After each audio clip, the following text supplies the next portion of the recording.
نائلہ کے جسم سے اٹھنے والی دیسی عطر کی دھیمی دھیمی خوشبو اور اس کی سانسوں کی گرم عشق کو بے چین کر رہی تھی۔ گیلری میں جگہ کم ہونے کی وجہ سے دونوں کے جسم کئی بار ایک دوسرے سے ہلکے سے چھوئے۔ آرش نے کام کرتے کرتے اچانک پچھلے رخ نائلہ کی طرف دیکھا۔ ٹارچ کی روشنی نائلہ کے چہرے پر پڑی تو جس سے اس کا گہرا رنگ اور سرخ ہونٹ چمک رہے تھے۔ آرش کی نظریں نائلہ کے چہرے پر ٹک گئیں اور اس نے گہری سانس لی اور انتہائی دھیمی مگر پرکشش آواز میں کہا، بھابھی آپ واقعی ہی بہت خوبصورت ہیں۔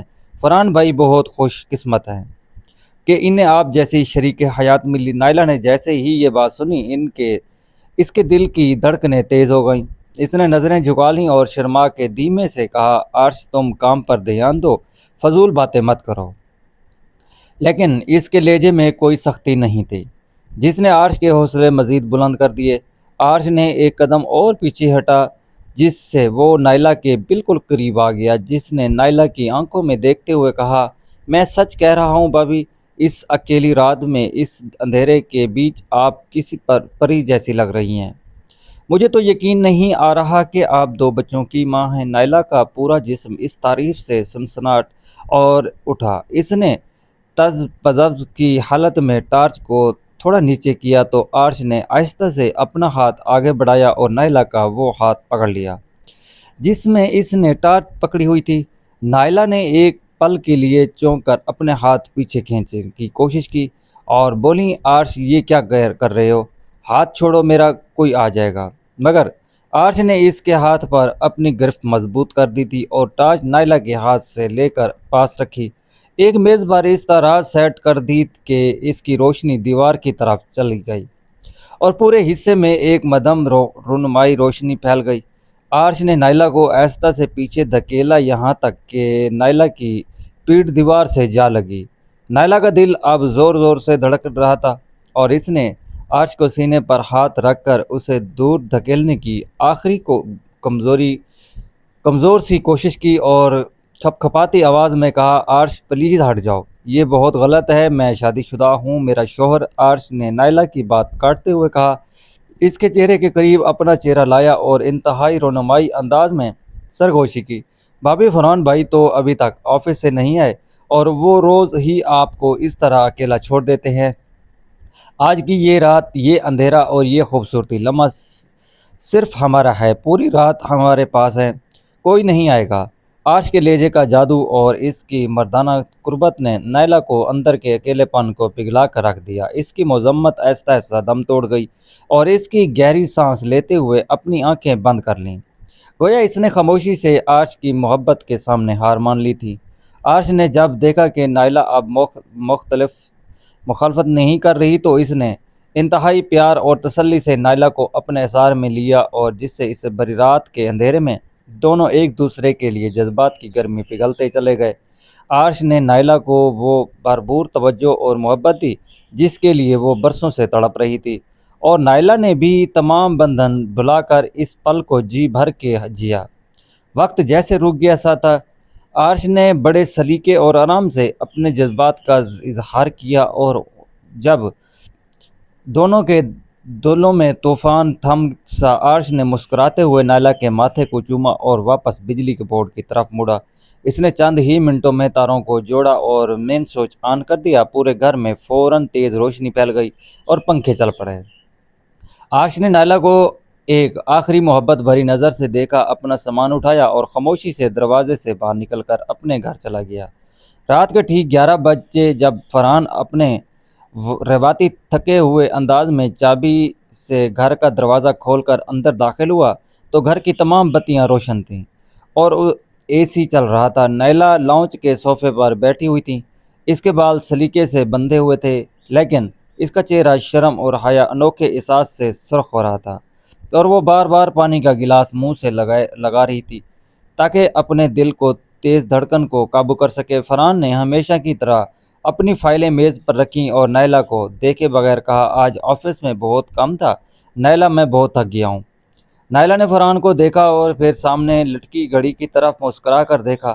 اس کے ذہن میں اب ایک بالکل نیا چھٹچھٹایا خیال گردش کر رہا تھا۔ اس نے دل ہی دل میں سوچا، اب جب بھی محلے کی بجلی جائے گی یا فرحان کو آفس سے آنے میں دیر ہوگی، میں کسی اور کا انتظار نہیں کروں گی، میں فوراً عرش کو بلا لوں گی۔ اس واقعے کو گزرے کئی دن ہو چکے تھے، لیکن نائلہ کے دل و دماغ پر ابھی تک اس رات کا سحر طاری تھا۔ اب جب بھی وہ اپنے صحن میں آتی یا چھت پر کپڑے پھیلانے جاتی تو اس کی نظریں لاسواری طور پر سامنے والے گھر کی کھڑکی پر ٹک جاتی، جہاں کبھی کبھار اسے عرش کی جھلک نظر آ جاتی تھی۔ جب بھی دونوں کی نظریں ملتیں، عرش ایک معنی خیز اور دلکش مسکراہٹ کے ساتھ نائلہ کا استقبال کرتا، جس سے نائلہ کے گال شرم سے گلابی ہو جاتے۔ فرحان کا معمول ابھی بھی وہی تھا، وہ روزانہ صبح تیار ہو کر نکلتا اور رات کے کئی تک ہار کر گھر لوٹتا۔ نائلہ اب فرحان کے اس دیر سے آنے پر کڑاتی نہیں تھی، بلکہ اب اسے ایک انوکھا انتظار رہتا تھا۔ جون کا مہینہ ختم ہو چکا تھا اور اب جولائی کا آغاز ہو چکا تھا، جس کے ساتھ ہی مونسون کی بارشوں کا موسم بھی شروع ہو گیا تھا۔ آسمان پر اکثر گہرے کالے بادل چھائے رہتے تھے اور موسم میں ایک عجیب سی رومانت اور چھٹاپن آ گیا تھا۔ ایک شام اچانک موسم نے کروٹ بدلی اور تیز ٹھنڈی ہواؤں کے ساتھ موسلادھار بارش شروع ہو گئی۔ بارش اتنی شدید ہوئی کہ دیکھتے ہی دیکھتے گلیوں میں پانی جمع ہو گیا اور اس دوران ایک زوردار کڑاک کے ساتھ پورے علاقے کا ٹرانسفارمر اڑ گیا اور بجلی چلی گئی۔ نائلہ لانچ میں بیٹھی بچوں کو ہوم ورک کروا رہی تھی۔ اندھیرا ہوتے ہی اس نے جلدی سے موم بتی جلائی۔ کھڑکی نے رات 8 بج رہے تھے اور نائلہ جانتی تھی کہ اس طوفانی بارش اور بجلی کی بندش کی وجہ سے فرحان کو گھر پہنچنے میں ہمیشہ سے زیادہ دیر ہو جائے گی۔ بچوں نے 9 بجے کھانا کھایا اور بارش کے موسم کی وجہ سے جلدی ہی بستر پر لیٹ سو گئے۔ اب گھر میں ایک ہی بار وہی پراسرار خاموشی اور مدھم روشنی کا راج تھا، جسے نائلہ کے دل کی دھڑکنوں کو تیز کر دیا تھا۔ وہ کھڑکی کے پاس آئی اور سامنے والے گھر کی طرف دیکھا، وہاں بھی اندھیرا تھا، کیونکہ اس بار تو پورے علاقے کا مین ٹرانسفارمر ہی چل چکا تھا۔ نائلہ کا دل مچلنے لگا۔ اس نے اپنے موبائل پر عرش کا نمبر نکالا، جو اس نے پچھلے دنوں ماریا سے کسی کام کے بہانے سے لیا تھا۔ اس کے ہاتھ کانپ رہے تھے اور دل میں ایک خوف اور شوق کی ملی جلی کیفیت تھی۔ اس نے ہمت کر کے عرش کو ایک میسج ٹائپ کیا اور عرش کے گھر کی بجلی چلی گئی ہے اور فرحان بھی ابھی تک نہیں آئے، بچے سو رہے ہیں اور مجھے اندھیرے سے بہت ڈر لگ رہا ہے، کیا تم آ سکتے ہو؟ میسج پہنچتے ہی نائلہ کا دل سینے سے باہر آنے لگا۔ ابھی 2 منٹ بھی نہیں گزرے تھے کہ اس کے فون کی سکرین چمکی اور عرش کا جواب آیا، میں بس 5 منٹ میں آپ کے پاس پہنچ رہا ہوں بھابھی۔ یہ پڑھ کر نائلہ کے چہرے پر ایک مسکراہٹ دوڑ گئی اور اس نے جلدی سے آئینے کے سامنے کھڑے ہو کر اپنے بکھرے بالوں کو درست کیا، ہلکی سی لیپ لگائی اور اپنے لباس کو درست کیا۔ اس نے آج گہرے نیلے رنگ کا ریشمی سوٹ پہن رکھا تھا، جو اس کی گوری رنگت پر بے حد جچ رہا تھا۔ ٹھیک 5 منٹ بعد نائلہ کو اپنے صدر دروازے پر ہلکی سی دستک دی۔ اس نے دھڑکتے دل کے ساتھ جا کر دروازہ کھولا تو سامنے عرش کھڑا تھا اور اس کے ہاتھ میں وہی جدائی ٹارچ تھی اور وہی بارش کے پانی سے ہلکا سا بھیگا ہوا تھا، جس سے اس کی مردانہ وجاہت اور بھی نکھر آئی تھی۔ نائلہ نے اسے جلدی سے اندر بلایا اور دروازہ بند کر دیا۔ عرش نے ٹارچ کی روشنی نائلہ کے چہرے پر ڈالی اور گہری نظروں سے اسے دیکھتے ہوئے بولا، بھابھی آپ نے یاد کیا اور میں تمام طوفان پہاڑ کر کے آ گیا، بتائیے آج کہاں خرابی ہوئی ہے؟ نائلہ نے شرماتے ہوئے اپنی نظریں جھکائیں اور دھیمی آواز میں کہا، خرابی کہیں نہیں ہوئی عرش نے، پورے محلے کی لائٹ بند ہے، بس میرا دل اکیلے گھبرا رہا تھا اور فرحان بھی رات کے کئی سے پہلے نہیں آئے گے۔ عرش نائلہ کے اس چپٹے ہوئے واضح جواب میں مسکرا دیا اور اس نے ٹارچ کو ایک بار پھر میز پر اس طرح سیٹ کیا کہ کمرے میں رونمائی اور دھیمی روشنی پھیل گئی تھی۔ عرش ایک قدم آگے بڑھا اور نائلہ کے بالکل قریب آ کر کھڑا ہو گیا۔ بارش کے قطروں کی خوشبو اور نائلہ کی عطر کی مہک مل کر ایک سر انگیز ماحول بنا رہی تھی۔ عرش نے نائلہ کے ریشمی دوپٹے کو اپنے ہاتھ میں لیا اور اسے آہستہ سے نائلہ کے کندھے سے سرکار دیا اور نائلہ نے کوئی مذمت نہیں کی، بلکہ اس کی آنکھیں خود بخود بند ہو گئیں اور اس کا سانس تیزی سے چلنے لگا۔ عرش نے اپنے نرم ہاتھوں سے نائلہ کے چہرے کو چھوا اور سرگوشی کی، بھابھی آپ روز روز اور بھی کیا زیادہ دلکش لگتی جا رہی ہو، میں روز آپ کو اپنی چھت سے دیکھتا ہوں اور ہر لمحہ صرف آپ کے بارے میں ہی سوچتا ہوں۔ نائلہ نے اپنی آنکھیں کھولیں، جن میں اب خوف کی جگہ سرسرار اور محبت اور چاہت کی چمک تھی۔ اس نے عرش کے مضبوط پنجوں اور اپنے ہاتھ رکھے اور کہا، عرش، مجھے اس اکیلے پن سے نفرت ہو گئی ہے، تم نے مجھے دوبارہ جینے سکھا دیا۔ اس کے بعد دونوں تمام دنیا اور سماجی بندھنوں کو بھلا کر ایک دوسرے کی آغوشی میں سما گئے تھے۔ لانچ کے صوفے پر مدھم موم بتی اور ٹارچ کی روشنی کے سائے میں انہوں نے ایک دوسرے کے ساتھ وہ خوبصورت اور جذباتی وقت گزارا جس کی تمنا دونوں کے دلوں میں کئی دنوں سے مچل رہی تھی۔ باہر بارش کا شور تھا، بجلی کڑک تھی، اور لیکن گھر کے اندر صرف دونوں دلوں کی دھڑکنیں اور ان کی سانسوں کی گرمی گونج رہی تھی۔ عرش نے نائلہ کو ایک ملکہ کی طرح محسوس کروایا اور اس کی ہر ادا کی تعریف کی اور اسے وہ سچی خوشی دی جو اسے فرحان کی مصروفیات زندگی سے کبھی نہیں مل سکتی تھی۔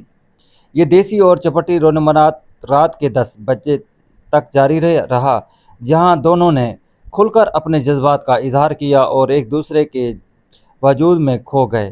جب دونوں کا یہ طوفان سفر پر سکون ہوا تو آتش نے نائلہ کو بہت ہی پیارے اپنے اور سینے سے لگائے رکھا اور نائلہ کا سر عرش کے جڑے سینے پر تھا اور وہ انتہائی سکون محسوس کر رہی تھی۔ کچھ دیر بعد عرش نے گھڑی دیکھی تو مسکراتے ہوئے کہا، بھابھی، اب مجھے نکلنا چاہیے، فرحان بھائی کے آنے کا وقت ہونے والا ہے۔ نائلہ نے اداسی سے اسے دیکھا، لیکن وہ جانتی تھی کہ احتیاط بہت ضروری ہے۔ اس نے عرش کے گال پر ایک بار پھر بوسہ دیا اور اسے رخصت کرنے کے لیے دروازے تک آئی۔ عرش نے باہر نکلنے سے پہلے نائلہ کا ہاتھ چوما اور کہا، اب جب بھی بارش ہوگی یا اندھیرا ہوگا، آپ کا یہ الیکٹریشین ہمیشہ آپ کی خدمت کے لیے تیار رہے گا۔ نائلہ مسکرا دی اور عرش اندھیرے میں اور بارش میں غائب ہو گیا۔ 11:15 بجے جب بارش ہلکی ہو چکی تھی، باہر گاڑی کے ہارن کی آواز آئی۔ نائلہ نے جلدی سے لانچ کو درست کیا اور موم بتیاں بجھائیں اور ٹارچ کو اس کی جگہ پر رکھ دیا۔ فرحان جب گھر کے اندر آیا تو وہ ہمیشہ کی طرح تھکا ہوا اور بارش کی وجہ سے چڑچڑا ہو رہا تھا۔ اس نے آتے ہی کہا، آج تو بدترین دن تھا، راستے میں پانی بھرا ہوا تھا اور بجلی کا بھی کوئی پتہ نہیں تھا۔ اندھیرے میں کیسے بیٹھی رہی؟ نائلہ نے فرحان کا کوٹ پکڑا اور ایک پرسرار اور چپٹی مسکراہٹ کے ساتھ جواب دیا، مجھے اب اندھیرے سے ڈر نہیں لگتا۔ فرحان، ہمارے سامنے والے عرش نے سب کچھ بہت اچھے سے سنبھال لیا تھا، اس نے گھر کا سارا نظام ٹھیک کر رکھا ہے۔ فرحان نے تھکے ہوئے انداز میں ساری لایا اور چینج کرنے میں کمرے میں چلا گیا۔ وہ نائلہ کے اس جملے کے پیچھے چھپے گہرے راز کو کبھی نہیں